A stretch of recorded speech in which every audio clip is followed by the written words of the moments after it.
cannot meet kingjaja as a growing child without having a bitter taste of who he is. An average African man feels inferior whenever he sees a Westerner who'll be telling you history, African history, how it happens, when it happens, what really happened, and why it happens. Here, we'll be changing the narratives. We'll tell our stories ourselves. We Africans tell our stories ourselves. You can agree with me that the best person to tell a story is who know better what happened. So welcome to my channel. Get a seat, relax, and enjoy African stories. My name is Christ Laurel Edawarefa Moses Bruce Jaja. I'm actually a trained historian and diplomat. For the records, I am here to present to you the history of the legendary King Jaja of Opopo. Pay attention. Get your pen, get your paper. What I'm intending to do is to clear two things: to clear your doubts and to create new one for you. I hope you get that right. I want to clear your doubts and at the same time create new ones for you. So I am actually a fifth generation of King Jaja of Opopo. Once again, I am Christ Laurel Bruce Jaja. This is the history of my ancestral grandfather. At this point, evidence will meet interrogation and cross-examinations. Looking at the past with the eyes of the present. So, who is King Jaja of Opopo, by the way?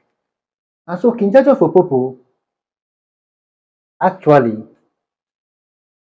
was born in the year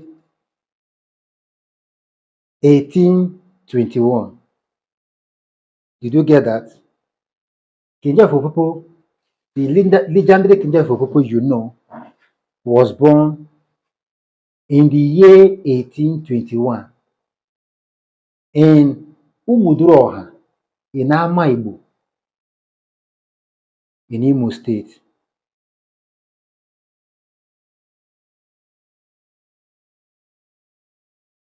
He was born to the family of Mr. Ozurumba. Did you get that? Mr. Ozurumba. And his own name, as at then, was Mbanaso. He was called Mbanaso because he was innately a bully, very enigmatic personality from childhood. I lack the appropriate words in the English lexicon to actually capture who Jaja was at the embryonic stage of his growth there in Imo State, in Ama Igbo. And so they gave him that name, Mbanaso, meaning one whom community abhors, one whom community dread, Mbanaso, going by his character trait. You cannot meet King Jaja as a growing child without having a bitter taste of who he is. And so he was known as Mbanaso Okpara Ozurumba, meaning Mbanaso, the first son of Ozurumba, that is the father. And so because of the circumstances surrounding this young bully, Enumodroha, a lot of complaints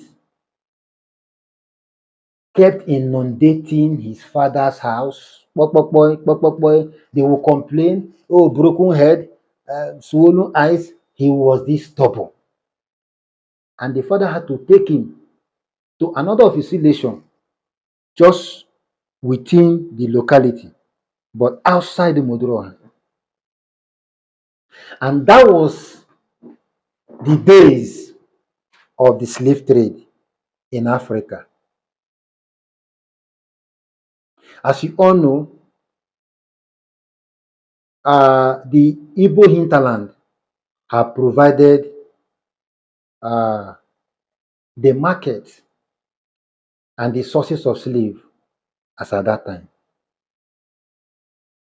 So, because of his nature, uh, by conspiracy theory anyway, so many disgruntled elements in the village as at then had considered selling him off to slave masters. This young man, you are becoming a concern to us.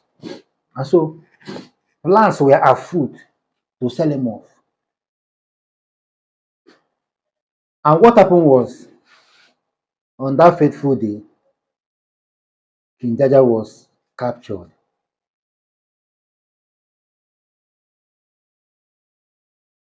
And he was transported from that Igbo hinterland, from where he was captured, to Ohambele.